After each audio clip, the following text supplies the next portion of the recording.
구약 성경 욥기라고 하는 책은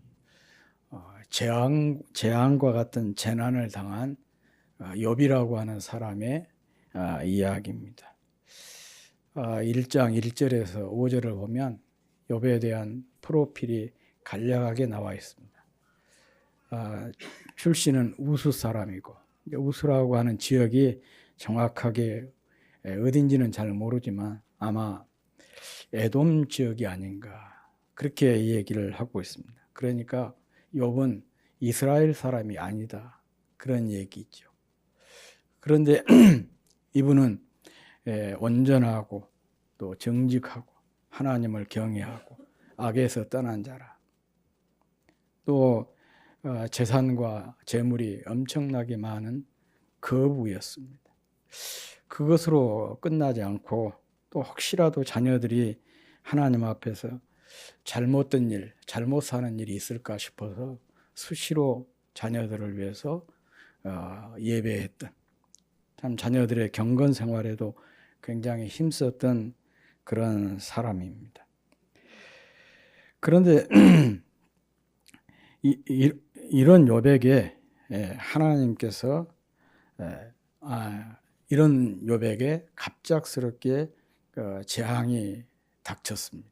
그래서 하루아침에 그 많은 재산이 주변 부족들에 의해서 다 약탈을 당하고, 또 자녀들이 10명이었는데 10명의 자녀가 큰 맏아들 집에서 잔치를 베풀고 있었어요. 근데 갑자기 돌풍이 불어가지고 그 집이 그대로 주저앉은 바람에 10명의 자녀가 한 자리에서 죽었습니다.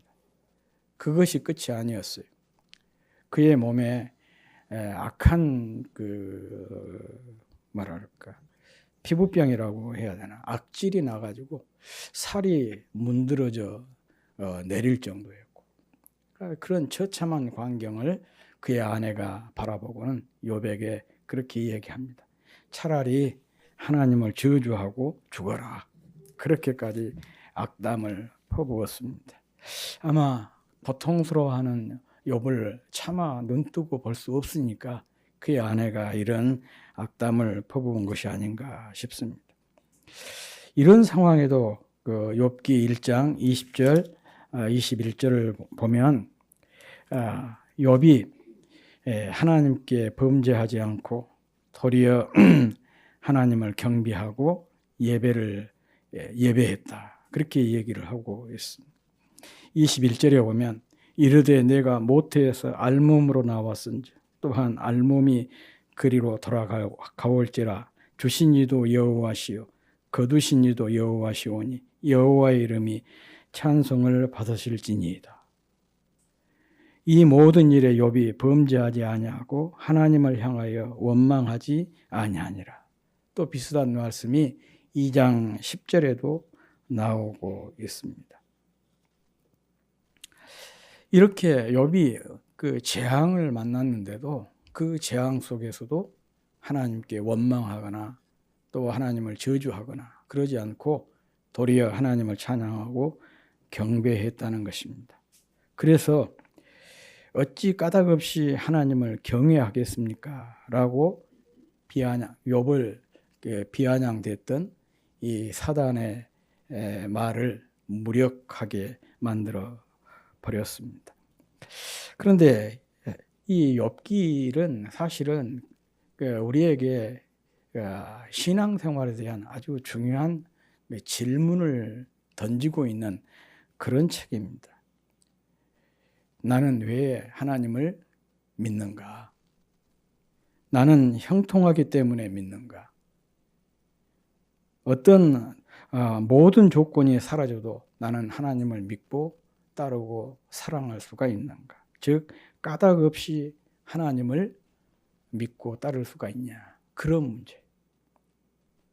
1장 9절에서 사단이 그렇게 얘기하죠. 까닭 없이 하나님을 경외하겠습니까?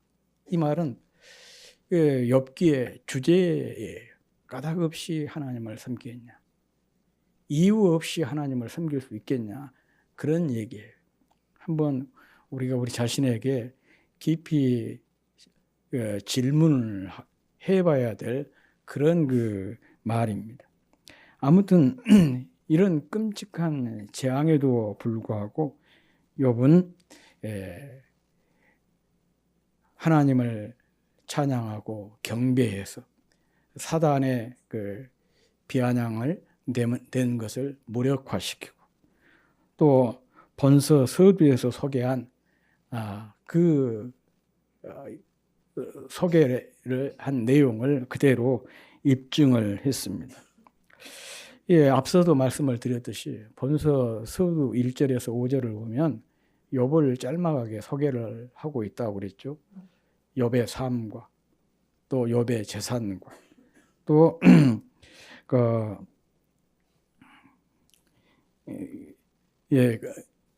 이런 것들을 소개를 하고 있습니다. 특히 보면 욥을 이렇게 소개를 합니다. 온전하고 정직하여 하나님을 경외하며 악에서 떠난 자다. 1절 하반절에 나온 말씀이죠. 이 온전하고 정직해서 여호와를 경외하며 악에서 떠났다. 이 표현은요, 구약 성경에서 의인을 표현할 때, 묘사를 할 때 사용되는 관용적인 표현입니다. 의인이 어떤 사람이냐? 온전한 사람, 정직한 사람, 하나님을 경외하고 악에서 떠난 사람. 그가 바로 의인이에요. 그러니까 이 욥이라고 하는 사람은 의인의 하나의 모델이 되는 그런 삶을 살았던 사람이다. 그런 얘기인 것이죠. 그런데 갑자기 이 무대가 이렇게 욥을 소개하는 지상에서 천상으로 바뀌고 천상 회의 장면이 나옵니다. 그 천상 회의를 물론 당연히 하나님께서 주재를 하시는데 거기에 사단도 참여를 했습니다. 하나님께서 사단에게 물었어요. 너 어디를 다녀왔냐? 그랬더니 이 사단이 참 끔찍한 대답을 합니다. 땅을 두루 돌아 여기저기 다녔나이다. 그렇게 땅을 두루 돌아서 여기저기 돌아다녔다는 거예요. 이 말은 어떻게든지 우리를 공격하고 무너뜨리기 위해서 틈을 보기 위해서 우리 주변을 계속해서 맴돌았다. 그런 얘기예요. 그러니까 지금 이 시간도 사단은 우리가 예배하는 이 공간 안에 지금 주시하고 있을 수 있어요. 누가 예배 시간에 헐망을 피운가 보자. 누가 말씀에 집중하지 못한가 보자. 이 중에서 내가 공격해야 될 대상이 누구인가? 그것을 계속해서 주시한다는 얘기예요. 참 얼마나 끔찍하고 두려운 얘기입니까? 정말 우리가 정신 바짝 차리지 않으면 한순간에 사단의 먹잇감이 될 수가 있다는 얘기예요. 비슷한 얘기를 베드로도 그렇게 얘기했잖아요. 근신하라 깨어라. 너희 대적 마귀가 두루 삼킬 자를 찾고 있다. 그렇게 얘기했어요. 그 배고픈 사자가 이렇게 으르렁거리는 것은요. 배가 고플 때 그런. 배가 고프니까 먹잇감을 찾아서 으르렁대는 거죠. 마치 먹잇감을 찾는 맹수처럼 사단이 삼킬 자를 이렇게 찾고 있다는 얘기예요. 그런데 베드로의 이 말을 이 욥기 1장 이 말씀 사단의 이 말을 통해서 확인할 수가 있어요. 땅을 여기저기 두루 돌아다니고 그러니까 내 옆에서도 계속해서 우리 가정에서도 이렇게 사단이 맴돌고 있다는 사실을 우리가 늘 기억하면서 정말 우리가 영적으로 깊이 깨어 있어야 될 필요성을 우리가 느낄 수가 있습니다. 이렇게 사단이 대답을 하니까 하나님께서 사단에게 묻습니다. 그래?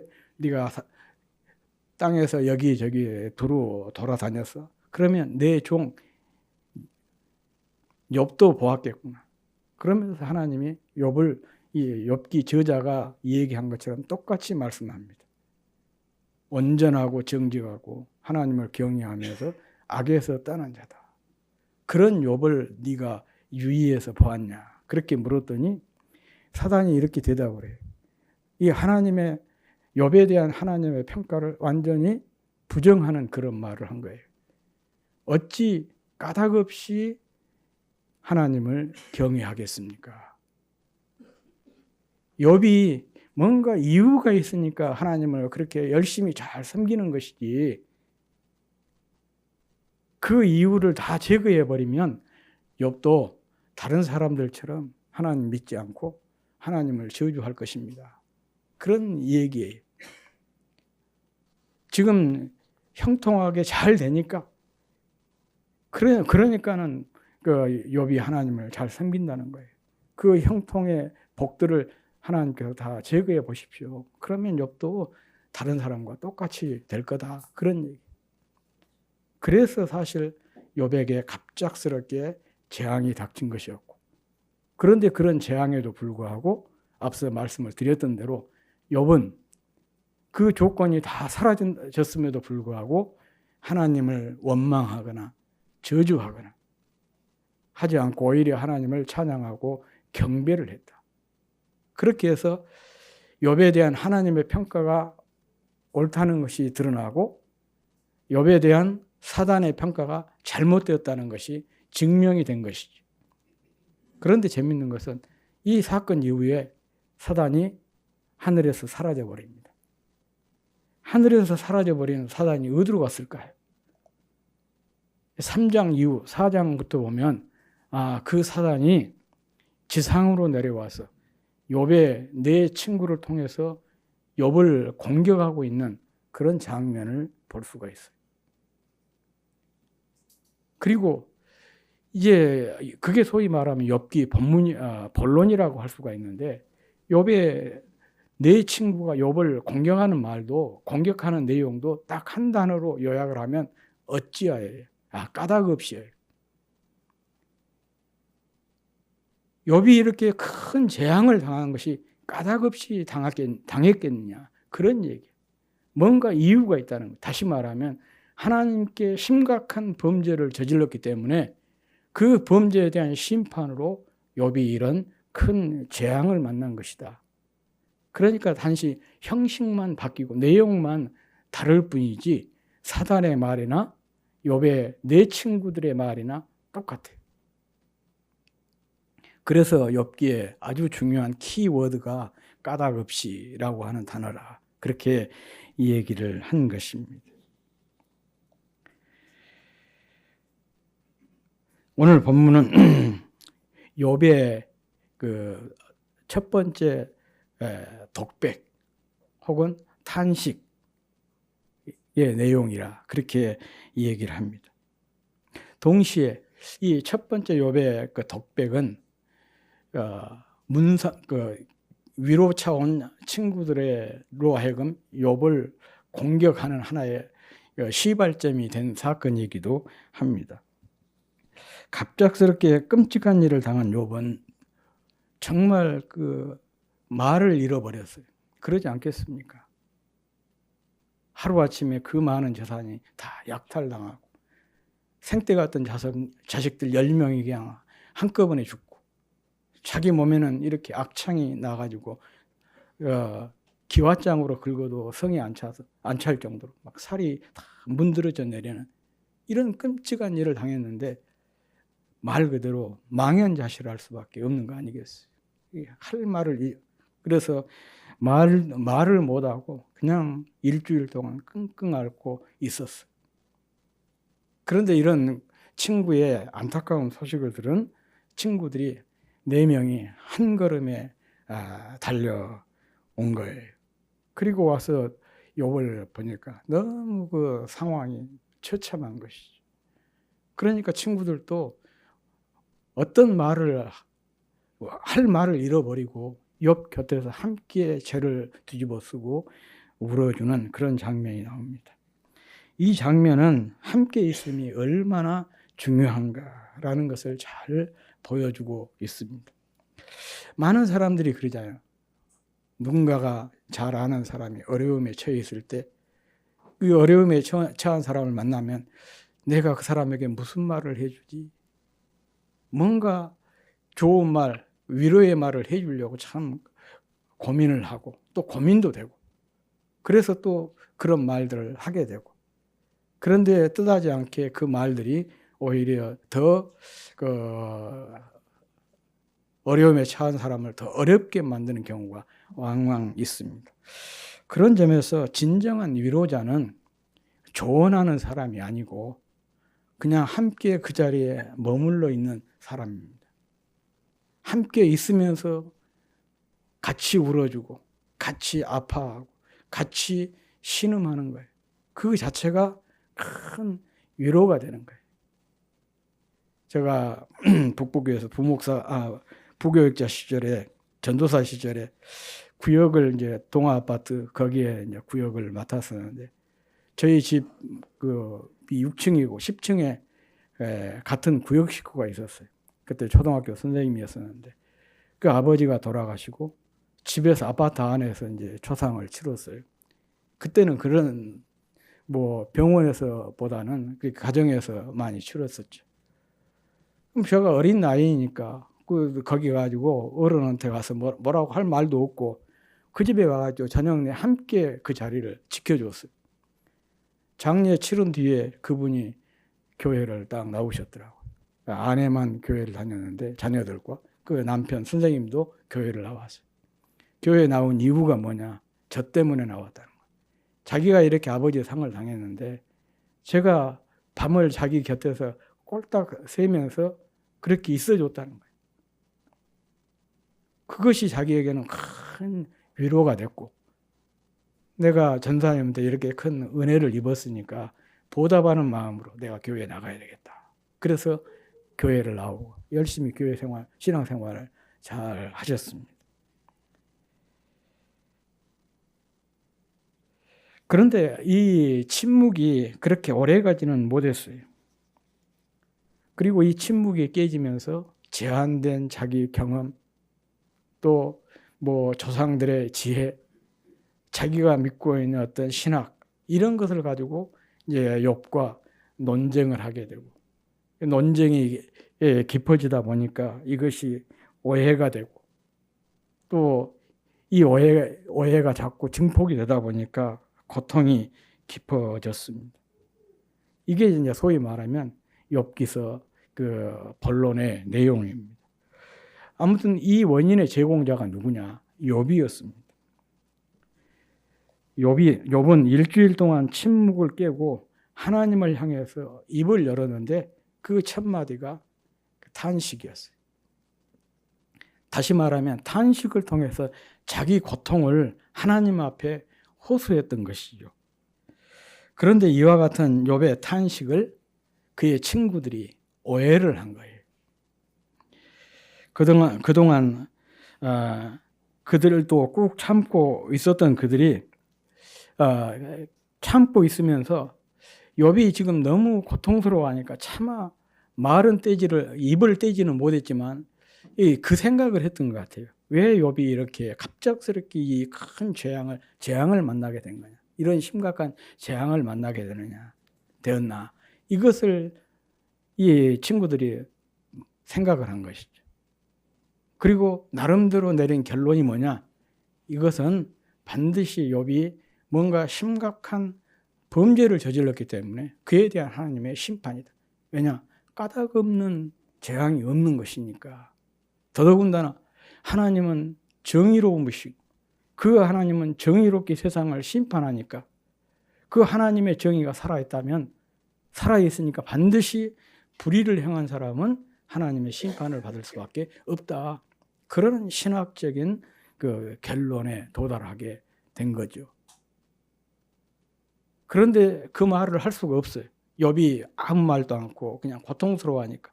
그러니까 꾹 참고 있었어요. 그런데 그 찰나에 욥이 말을 한 거예요. 그런데 욥이 말을 할 때 욥의 입에서 내가 잘못했다. 내가 하나님 앞에 이렇게 큰 죄를 지어가지고 하나님께서 오늘 나에게 이런 심각한 벌을 내리신 거다. 그렇게 이야기할 줄로 알았어요. 그런데 욥이 그렇게 고백한 것이 아니고 오히려 자기들이 듣기에 하나님에 대해서 원망을 한 것 같고 불평을 한 것 같거든요. 그러니까 이제 화가 난 거죠. 저놈이 저렇게 벌을 받고 있으면서도 깨닫지를 못하네. 이제 그런 생각이 들어요.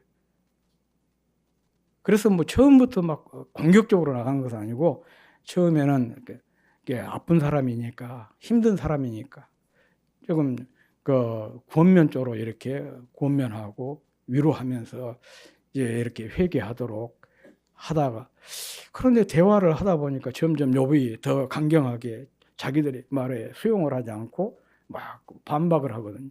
이제 화가 나니까 뒤에는 해서는 안 될 말들까지 막 쏟아내잖아요. 빌닷 같은 경우에는 네 아들 10명이 죽은 것도 그냥 죽은 거 아니다.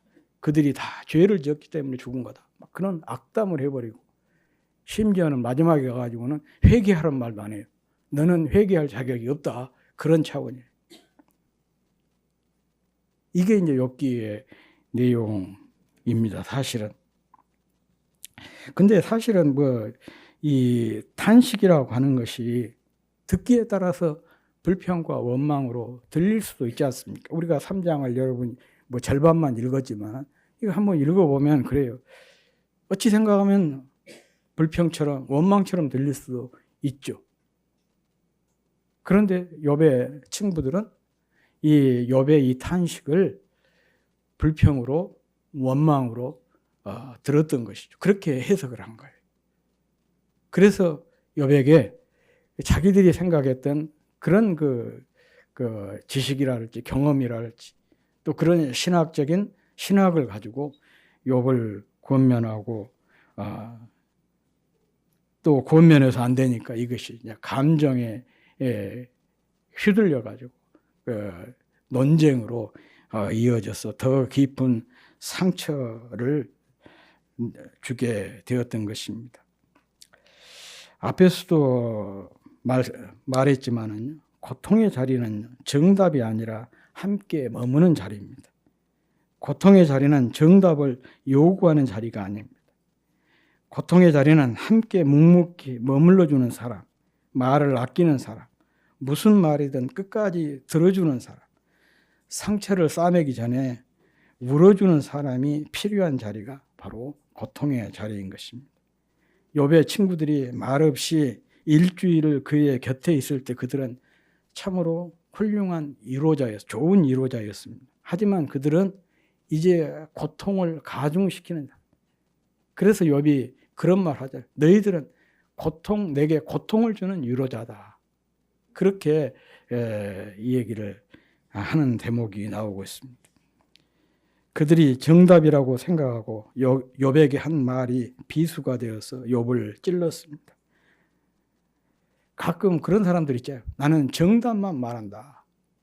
나는 진실만 말하고 좋은 말만 하고 옳은 말만 한다. 그렇게 이 얘기를 한 사람들이 있어요. 또 그렇게 확신한 사람이 있어요. 자기 말은 항상 옳고 정답이고 그렇게 생각하는 사람이에요. 혹시 내가 그런 사람 중에 하나라면 깊이 생각을 해야 될 부분이 있습니다. 그건 뭐냐? 이런 말도 폭력이 될 수 있다는 사실을 항상 기억해야 돼요. 욥기를 이렇게 쭉 읽다 보면 한 가지 참 의문이 되는 것이 있어요. 사실 친구들의 말 하나하나를 다 이렇게 떼어놓고 보면 다 옳은 말이에요. 다 옳은 말이에요. 내 시작은 미약하나 나중은 창대하리라.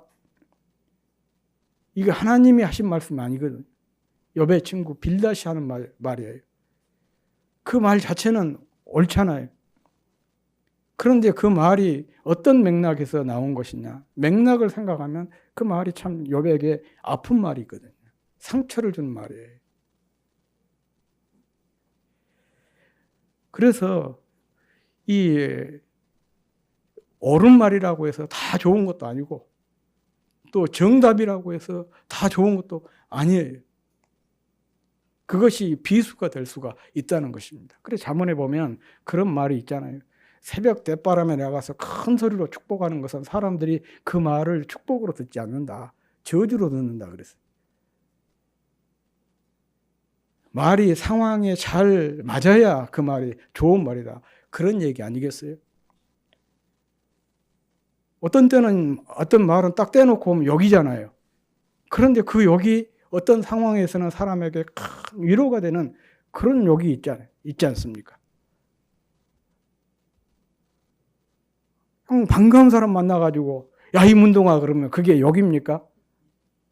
그 말 자체를 떼놓고 보면 욕인데 맥락을 보면 욕이 아닌 거예요. 아무튼 욥의 세 친구들이 참 좋은 위로자예요. 처음에는 입을 다물고 침묵하고 있을 때는 좋은 위로자였는데 그들이 입을 여는 순간 고통을 주는 가중시키는 사람들이 되었습니다. 욥의 첫 마디는 놀랍게도 자기 생일을 저주하는 내용입니다. 3절 4절 말씀 우리 한번 같이 읽어보겠습니다. 3절 4절만 읽겠습니다. 시작. 내가 난 날이 멸망하였더라면 사나이를 배우다 하던 그날도 그러하였더라면 하나님에 의해서 돌아보지 않았더라며 이렇게 얘기하고 있습니다. 쭉 나오고 있습니다. 여기에서 욥은 자신의 삶, 자신의 시작, 또 자신의 존재의 뿌리를 근거를 저주하고 또 부정하는 그런 그 얘기를 하고 있습니다. 즉 자신이 태어난 날 자신을 기뻐했던 가족의 환호 또 자신을 잉태한 어머니의 몸조차 모두 지워버렸으면 좋겠다. 그런 그 고백입니다. 이는 단지 감정의 폭발이 아니라 자기의 실존적인 질문입니다. 자기 존재가 실수였던 것은 아닌가. 그런 그 실존적인 질문입니다. 그는 죽기를 바란 것이 아니라 차라리 나지 않았다면 좋았겠다. 그렇게 얘기합니다. 그는 지금 세상에 대해 저주하는 것이 아니라 의미를 잃어버린 것 같은 삶에 대한 물음이에요. 그래서 그는 이렇게 묻습니다. 왜 태어나게 하셨냐? 왜 젖을 빨게 했고 왜 지금도 나를 죽이지 않는지, 하나님께서 둘러싸고 길이 아득한 사람에게 왜 빛을 주는, 딱 사방을 다 막아버려 놓고 왜 빛을 주시는지 이해할 수가 없다는 것이죠. 왜 하나님은 고통받는 자에게 삶을 계속 지속하도록 하시는지, 이런 모든 질문은 고통 앞에서 하나님의 섭리를 다시 생각하게 하는 그런 질문들입니다. 그런데 중요한 것은 이런 재앙 속에서도 욥은 하나님을 원망하거나 저주하지 않는다는 얘기죠. 이런 그 탄식 속에서도 하나님께 대한 원망이나 저주를 하지 않은 이유는 다름 아니라 하나님과의 관계를 지속하겠다는 그런 의지의 표현인 것입니다. 그래서 사람이 살아갈 때도 그러잖아요. 서로 관계가 조금 악화가 될 수도 있어요. 그럴 때 우리가 늘 조심해야 될 것 중에 하나가 뭐냐 그러면 막말을 해서는 안 되는 거죠. 좀 지혜가 높지 못한 사람들은 막말을 해버려요. 막말을 해버리면 다시 그 관계를 복원시키기가 참 어려워지는 것이죠. 욥은 이런 어려움 속에서 막 이런 탄식들을 쭉 하죠. 자기 존재를 부정하고 심지어는 자기를 낳은 어머니가 무슨 죄가 있겠어요. 그런데 그 어머니의 몸조차 이렇게 부정할 정도로 이런 말들을 쏟아내지만은 절대 하나님을 원망하거나 저주하지 않는다. 하나님과의 관계를 지속하겠다는 그런 의지의 표현인 것이죠. 이 월트 브루그만이라고 하는 분이 있는데 그분이 욥의 탄식을 이렇게 이 얘기를 하고 있습니다. 탄식은 하나님께 말하는 것이다. 하나님이 여전히 자신을 지켜볼 것이라는 전제가 남아 있기에 가능한 것이다. 그런 얘기를 했어요. 탄식이라고 하는 것은, 특별히 하나님을 향한 탄식이라고 하는 것은 그냥 탄식이 아니고 하나님을 향한 하나의 기도의 다른 그 모습이라는 얘기죠. 그리고 이렇게 하나님께 탄식을 한다는 것은 하나님이 지금 나를 지켜보고 계신다. 하나님이 나와 함께 하신다. 그에 대한 전제가 없으면 하나님께 이런 탄식도 할 수가 없다. 그런 얘기입니다. 그러므로 욥의 이 부르짖음은 탄식이고 이 탄식은 하나님께 나아가는 자의 언어인 것입니다. 욥은 바로 이 탄식이라고 하는 언어를 통해서 하나님께 지금 말을 걸고 있는 것입니다. 그러므로 욥의 탄식은 기도인 것이죠. 욥의 탄식은 하나님을 떠난 것이 아니라 하나님을 향하고 또 하나님을 향한 하나의 몸부림인 것입니다. 그리고 이 탄식 이후에 친구들과의 논쟁과 변론이 일어나게 되지만 더 나아가서 하나님과의 대화로 이 탄식이 이어지게 되는 것을 우리가 욥기를 통해서 확인할 수가 있습니다. 침묵 끝에 나온 탄식, 그것은 욥의 첫 번째 기도였습니다. 사실 기도는 살고 싶어하는 자의 부르짖음이고 탄식이다, 그렇게 얘기를 합니다. 욥은 하나님을 향하여 탄식하는 것, 욥이 하나님을 향하여 탄식한 것은 그가 하나님과 연결되어 있는 기도의 사람이다라고 하는 증거가 되는 것이죠.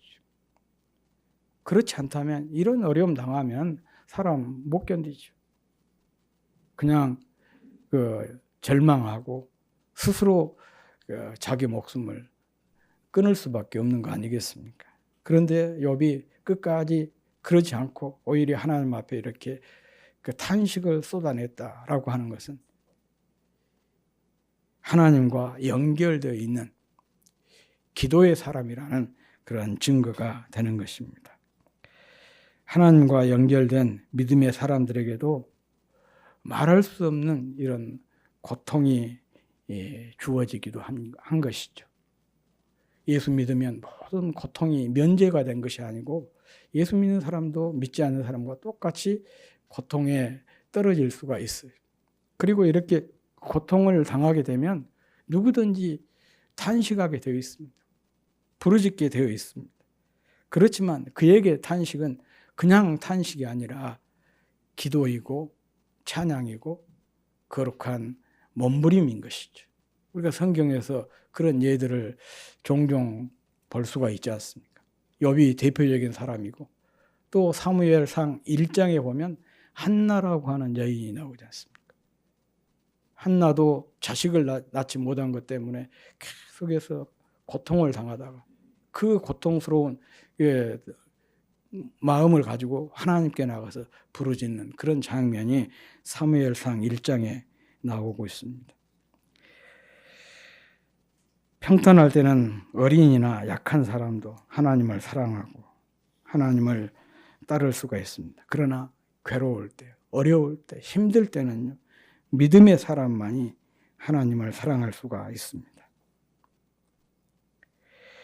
믿음이라고 하는 것은 저는 그렇게 생각을 해요. 자동차에 보면 지금은 다 오토매틱이 됐지만 그 전에 수동일 때는 변속기가 있어요.